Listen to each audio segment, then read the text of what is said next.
Protestantismo falso y verdadero, parte número 14. El 27 de octubre fue el día fijado para la ejecución. Por miedo a que la gente podría efectuar un rescate, se puso un guardia en la prisión.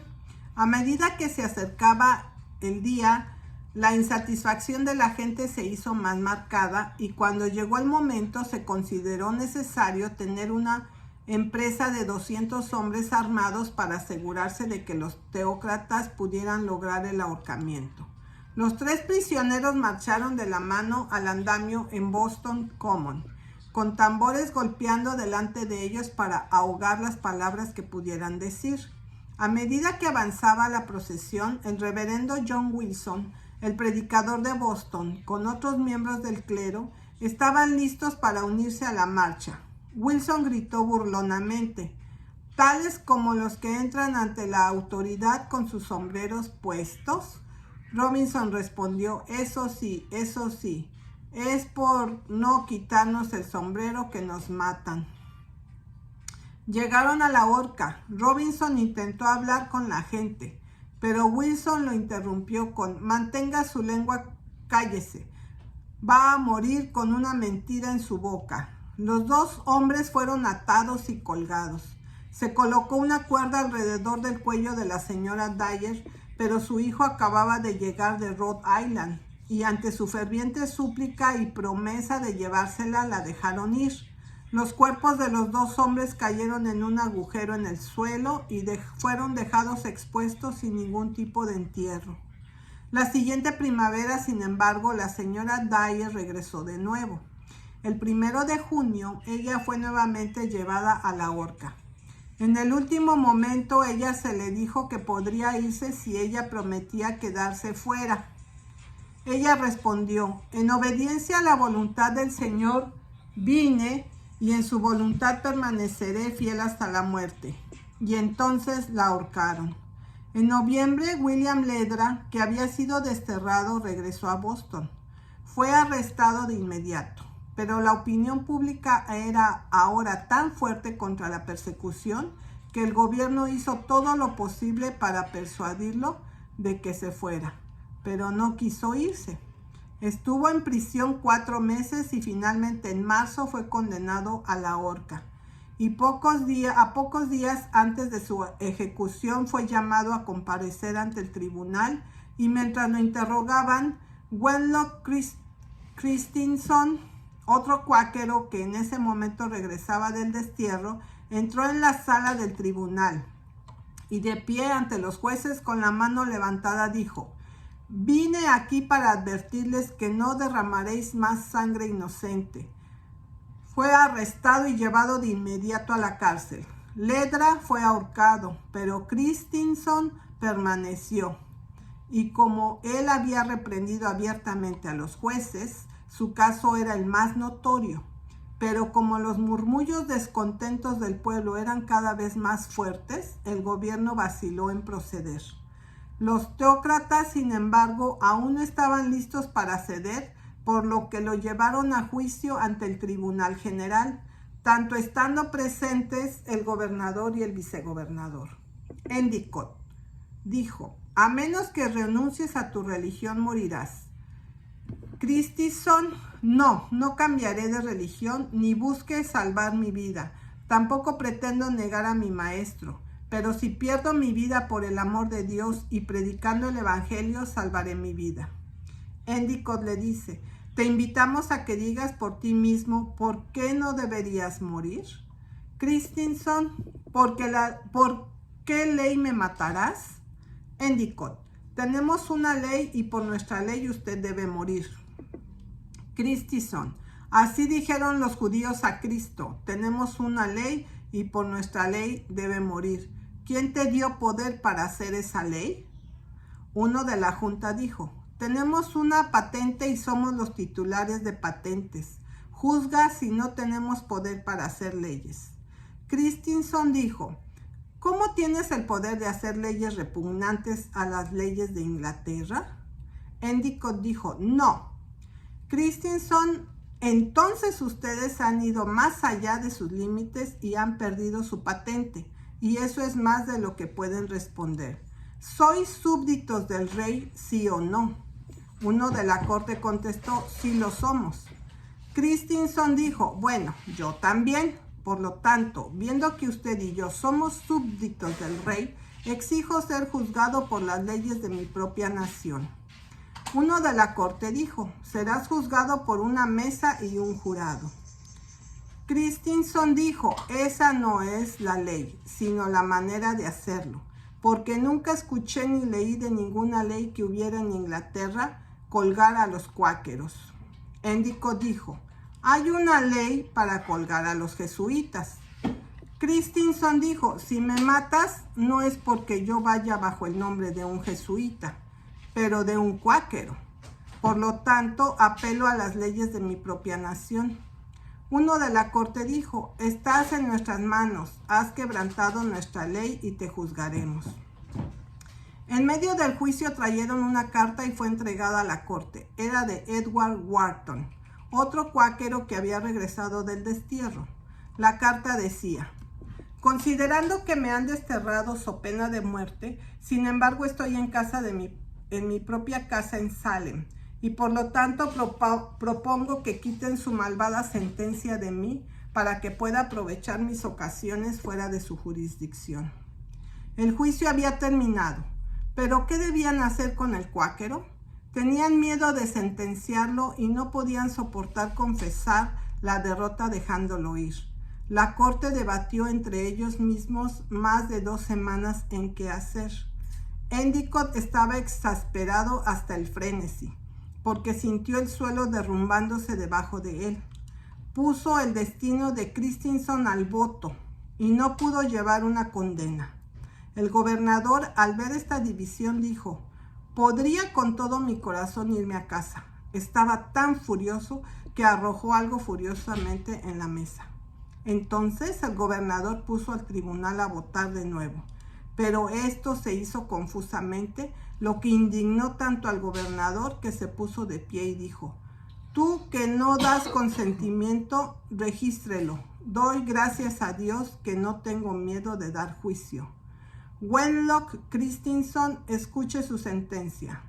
Debe regresar al lugar de donde vino y de allí al lugar de ejecución y de allí debe ser colgado hasta que esté muerto, muerto, muerto. La sentencia del tribunal fue condenar a muerte a Christensen, pero nunca se atrevieron a ejecutarlo.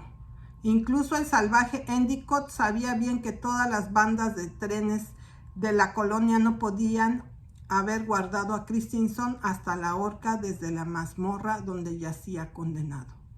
La sentencia de muerte como tal se vieron obligados a abandonar, pero todavía esperaban lograr lo mismo para otro, y como definió su principal apologista, una política humana para este propósito. El acta Vagabond fue aprobado el 22 de mayo de 1661. Mediante la cual se promulgó que cualquier persona condenada ante un magistrado del condado por ser un cuáquero vagabundo iba a ser desnudado hasta la mitad, atado a la cola del carro y azotado de pueblo en pueblo a la frontera. Los cuáqueros domiciliados serán procesados contra la ley de 1658 al destierro y luego tratados como cuáqueros vagabundos. La pena de muerte aún se mantuvo, pero no en vigor. La primera víctima de esta nueva ley humana fue José Southwick, quien regresó del destierro en 1661 y en el 7º mes fue condenado a su pena. En el juicio, Endicott le dijo que habían promulgado la nueva ley para salvar su vida por misericordia de él.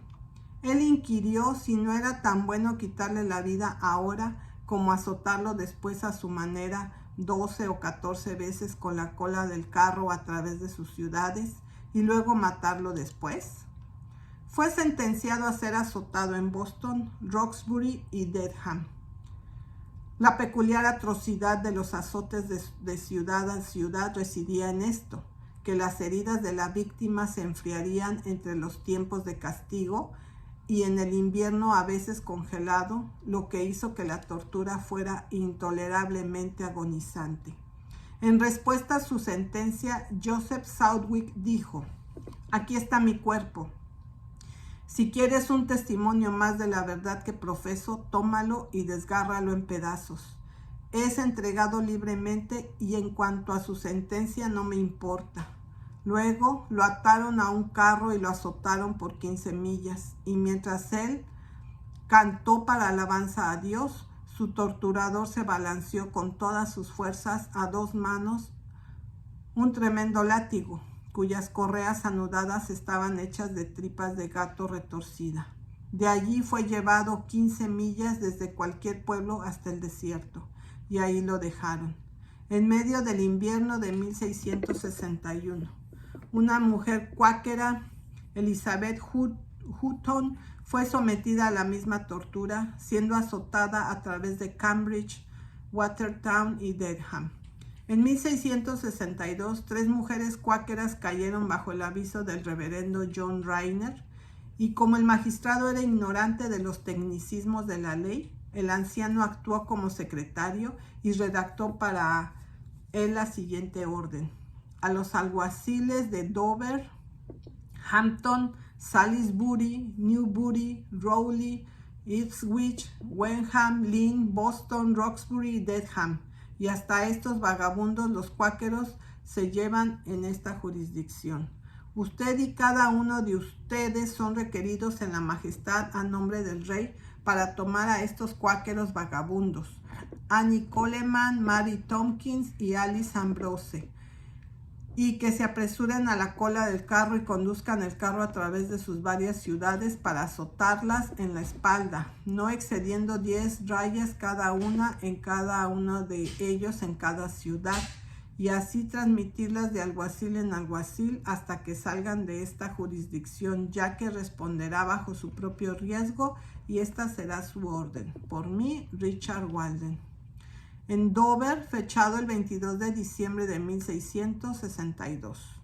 El reverendo John Rayner pronunció sentencia de muerte azotando, porque el clima era amargo, la distancia a caminar era de 80 millas, y los latigazos fueron dados con un látigo cuyas correas anudadas de 3 vueltas cortaban hasta el hueso. Entonces, en un día muy frío, su adjunto Walden causó a estas mujeres desnudas de en medio para arriba y atadas a un carro, y después de un rato las azotaron cruelmente, mientras el sacerdote John Rayner se paró y miró y se rió de eso. Fueron con el verdugo a Hampton, y a través de la tierra y la nieve en Salisbury, a mitad de camino, la pierna se les hundía. El alguacil las obligó después a ir atrás del carro en que se les azotó. El reverendo John Rayner seguía el carro para ver que sus 330 latigazos fueran dados con la misma ferocidad que calentó su corazón al regocijo por Dover. Antes del final de su viaje, sin duda, habría gozoso dado gracias a Dios por la sangre de las mujeres cadáveres congeladas en medio de la nieve. Su negligencia salvó sus vidas, porque cuando los espantosos peregrinos pasaron por Salisbury, el pueblo, para su eterno honor, libertó a los cautivos. Hay muchos otros casos de estas horribles torturas, tanto para hombres como para mujeres, pero estos, sin ninguna mención del ahorcamiento de las brujas, bastan para explicar y para justificar la merecida y mordaz sentencia del historiador de los Estados Unidos, que la creación de una intransigente iglesia condujo a los congregacionalistas de Massachusetts a la indulgencia de las pasiones que deshonraron sus perseguidores ingleses, y Laud fue justificado por los hombres a quienes había agraviado. Sin embargo, no debe suponerse que la legislación con respecto a las opiniones de los bautistas y los cuáqueros fue excepcional en su naturaleza o incluso en su gravedad. Solo como las leyes que les conciernen fueron ignoradas más abiertamente, las penas fueron infligidas sobre ellos en mayor medida que sobre cualquier otro. Había una ley que funcionaba de la siguiente manera. Aunque la fe no es obra de la espada, pero la palabra, sin embargo, viendo que la blasfemia del Dios verdadero no puede ser excusada por una ignorancia o enfermedad de la naturaleza humana, por lo tanto, ninguna persona en esta jurisdicción, ya sea cristiana o pagana, será consciente y voluntariamente presumir de blasfemar su santo nombre, ya sea por voluntad u obstinación, negar al Dios verdadero, o su creación o gobierno del mundo, o maldecir a Dios, o reprochar la santa religión de Dios, como si fuera un dispositivo público para mantener a los hombres ignorantes atemorizados. Ni pronunciará ningún otro eminente tipo de blasfemia de naturaleza o grado similar, bajo pena de muerte. Otra ley sujeta a multa, azotes y destierro, y finalmente a la muerte. Cualquiera que negara los libros recibidos del Antiguo y Nuevo Testamento, que es la palabra infalible de Dios.